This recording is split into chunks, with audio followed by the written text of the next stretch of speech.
Echo SIG in.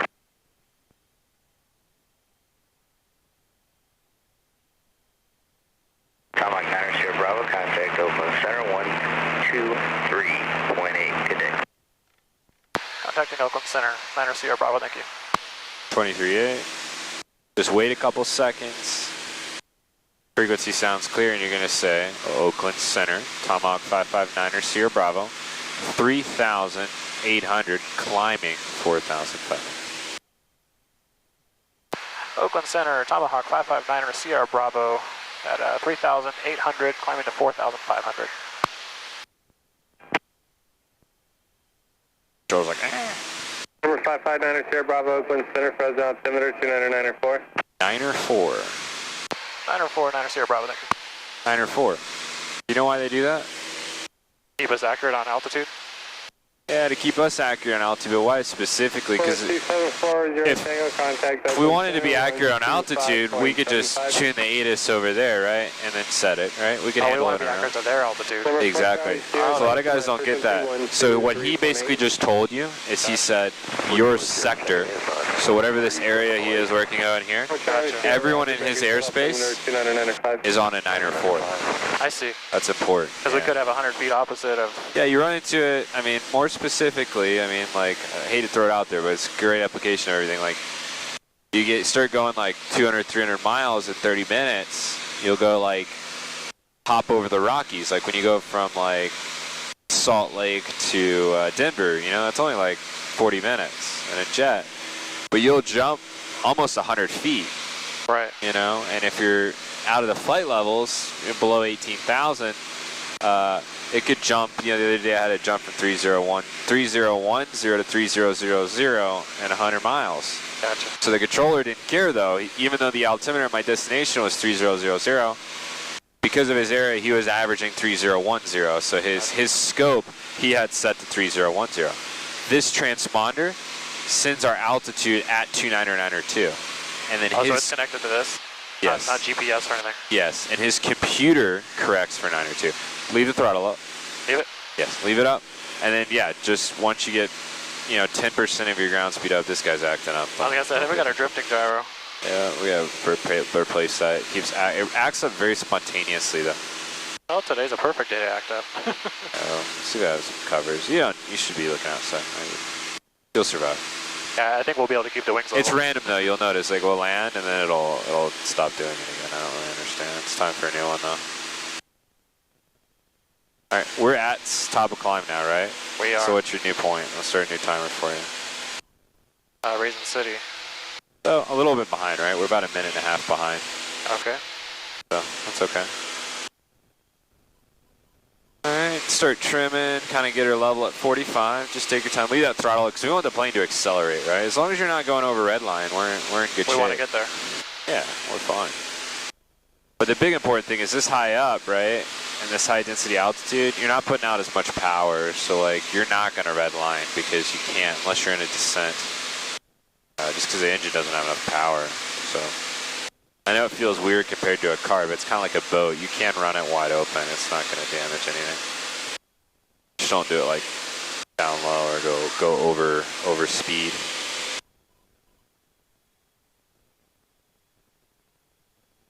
There we go. A little bit more down, because we want to kind of get back down to 45. You'll probably almost run out of trim.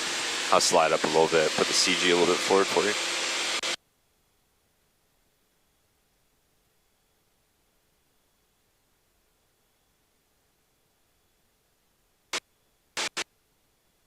Get our heading back. Yeah, what's your heading? Should be at 201. So yeah, it's pretty much straight. It's pretty cool. One thing you'll notice, take a look at the compass for me real quick. Watch what happens. This guy throws a lot of guys off. Had a couple aircraft at once, everyone likes here. See how it kind of changes heading by about 10 degrees? That's the compass drift. Yeah, acceleration, deceleration. Eventually, you could probably expect Lake 2. Yeah, so just know that. It'll fuck you up. Probably get over to 201, that'd be a good thing. You'll figure it out. Here, 152 Delta, Oakland Center, go ahead. So, ATC handles IFR flight plans. Okay? Only? Yeah, they don't do anything with VFR. Okay. It's kind of weird, but yeah, That's only like just you in can't activate with him, you can't close with him. He's just providing you. He's just following your flight. Okay. Now he has. So you got about 2,400 here. So let's lean it out. So just keep coming back with a mixture, nice and easy until it starts to run rough. 52 Delta Squawk 3251. There you go. We'll go up a little bit. Yeah, just so it's run smooth. That's best economy. Got it. Now the thing you have to figure out is for 75% power, it's probably right at about 2,500 RPM. So C322 contact So, LA Center 1. You can kind of fine tune it for whatever you plan in the POH. So now you know to pay attention with that, right? Got it. Take a look. If you look here, temperature's about 20, right? That's what we planned, right? We said about 19. If I match plus 20 line, we're at 2992, right? We're at 45. It's a standard day. So I match the pressure altitude, which is 4,500 feet, with 20. So there's 4, 5 with 20. That's your task. Oh, I see the white one. Yeah. So you see, you're doing 100 knots, but your task is what? 110. Yeah. So you basically, by being at 45 in the DA, you're getting an extra 10 knots. Right.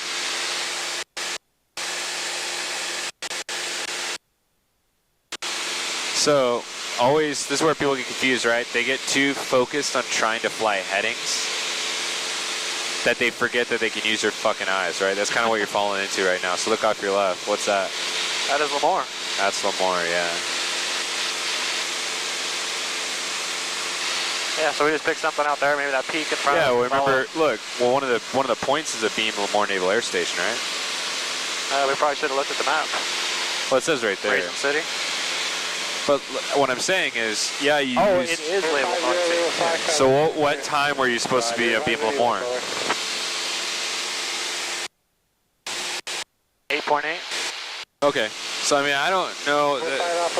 That's such a big point that, like, a beam can be a couple minutes, so. We'll let it play out. We'll see how far until we don't think we're a beam anymore, but. I started the timer a little late, too, right? So it's probably more like 5:30 than it is 4:30. So we'll go to about 7 or something.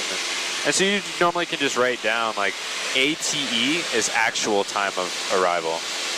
So we're supposed to be logging this? Yeah, technically, but I mean, that's not really important, you know. I mean, your error is going to be like 30 fucking seconds, you know.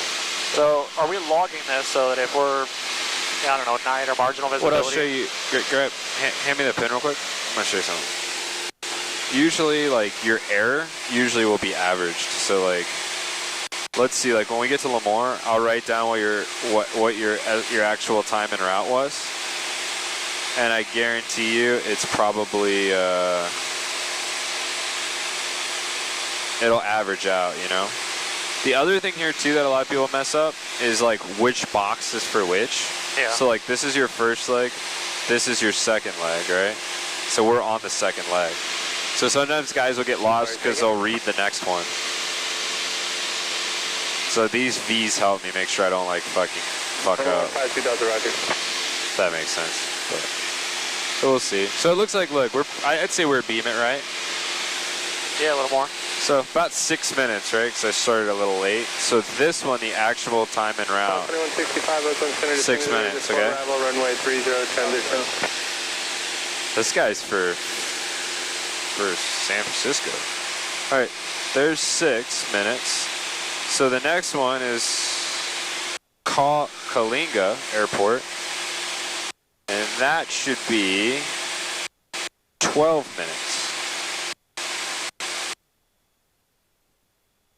Okay, so there you go. So we'll see. 12 minutes from here or 12 minutes from Yeah. departure? So what you'll see is 12 minutes from here. Got it. So 12 minutes. Now what you'll see though is, like, we did it in 6 minutes from Raisin City to Lemoore. So our error was what? About 25%? Yeah. So if you kind of keep that in mind, right? We were 25% early, right? So what I would keep in mind is really you need to start looking for this airport about 9 minutes. Right? That'll keep you out of trouble. That's what that's for. And we know where Kalinga's at. Yeah, so it's not really a low visibility thing. It's just, like, kind of keeps you honest, you know? Also, you can see trends in that. You can be like, well, if my time en route is more than 25% off, like, you know, it's more instead of shorter, we got to start worrying about fuel. We're going to use 25% more fuel. Gotcha. How often Yet do we again, need to though, swap tanks here? Yet again, in these planes, it doesn't really matter. About every 30 minutes, so about halfway on this trip. So you can put a mark on your thing for, you know, halfway. But we're going so far, I'm fine. Like, I'm fatter, so like we can go all the way there on one side and then switch. But most planes, like this plane doesn't have one, I don't think. It has a max fuel imbalance. So like, you know, most planes like can't have more than 10 unbalanced on one side. That's usually your limit. But usually people do every 30 minutes. So, sidebar while we're waiting. Take a load and get a lot of stuff done. Yeah, we got a mountain coming at us. Yeah, we're going to clear it? It's going to be close. The thing is about... It's weird, man. You'll be up at like the flight levels and you'll be like, dude, I'm not going to clear that mountain. And you're like, but I have to, because there's no way there's like a 30,000 foot mountain. And you clear it. It's just the optical illusion. It's weird. You're going to come close there. You're going to be within like 800 feet. Yeah, I think 4-Fly was saying about 800.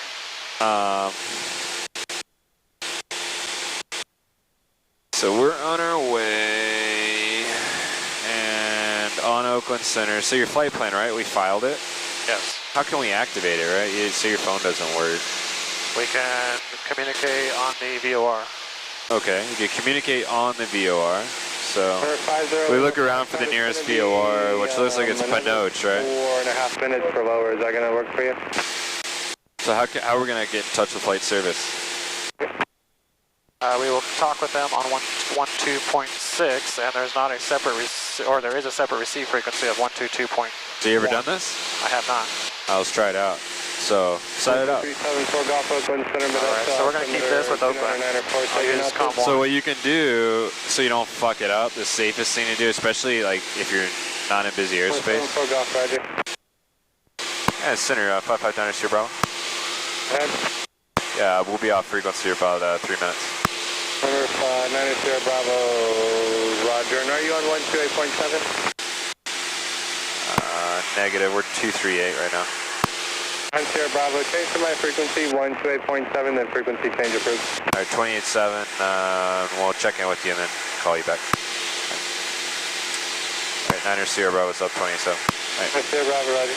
All right, so you said frequency change approved, so we can be off for a few minutes, okay? He forgot to switch us. So how would we listen to that? We will tune Morning Oakland FM, and I would put the receive here. Well, 122.1. And then quite honestly, you can't fuck this one up because you'll try to spin 112.6 in there. It's not even in the band, so. All right, we're on 22.1 now, right? So he's gonna receive you on 22.1. You're gonna listen to him on 12.6. So just put 12.6 in the VOR. That's a VOR frequency. It's not a COM frequency. So that's your VOR right there. Not following. It's a VOR, so you gotta tune the VOR. Okay. Okay. What you can do is you can flip this to voice, and you can listen to the VOR, and then you press nav 1. Or nav. Nav 1, because there is no nav 2 in this plane. And you can turn the volume up. So now you can hear. Got it. So we're going to broadcast on COM2 over 122.1. Yeah. And you got to tell them who you are. So let's not get distracted for a second. Let's go back here. So we said about what? 8 minutes? 9 minutes. So I think that's Raisin City right there. Is that little town, right? Raisin City's behind us. Yeah? So that's the 5. Well, let's see. That's Kalinga. No, that's Kalinga. Oh yeah, we're going to, I'm sorry, I got the word. We're looking for Kalinga, yeah. Yeah, so Kalinga Airport, I don't know where it is in relation to the town, we'll but I know find that's Kalinga. What you can do is you can look on the map. You just got to pay attention, so like I look on the map.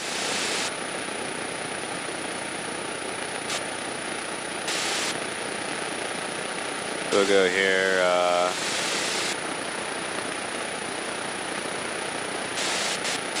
Harris, Kalinga. So we crossed the river. I saw it back there. And we're coming up to the 5. So you see there's the river.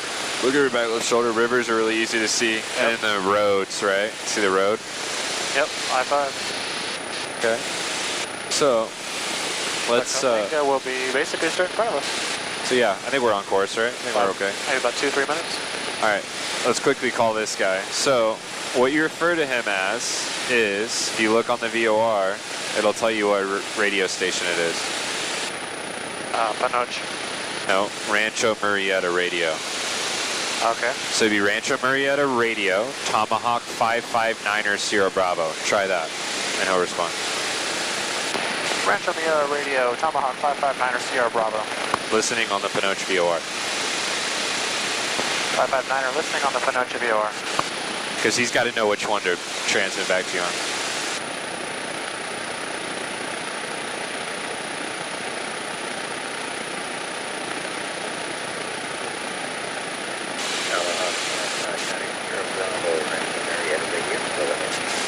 Okay, so Tom, so you have to tell him where you are. So we're probably 2 miles east of Kalinga. 250 miles to the southeast of Panoche. We would like to activate our VFR flight plan. So just listen. And Roger, Tomahawk 559er Sierra was about 25 miles southeast of the Panoche VOR, 4,500. Activate our VFR flight plan to Papa Romeo Bravo Airport, please. And you can just leave it present time en route, so 1 hour en route.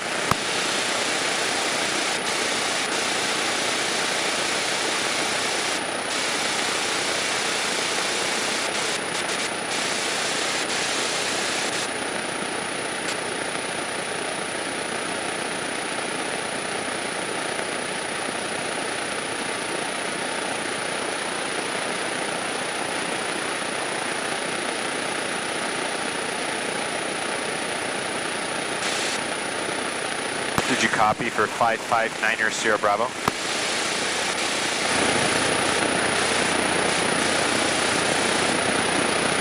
Tomahawk 559er Sierra Bravo, this is Rancho Murrieta Radio on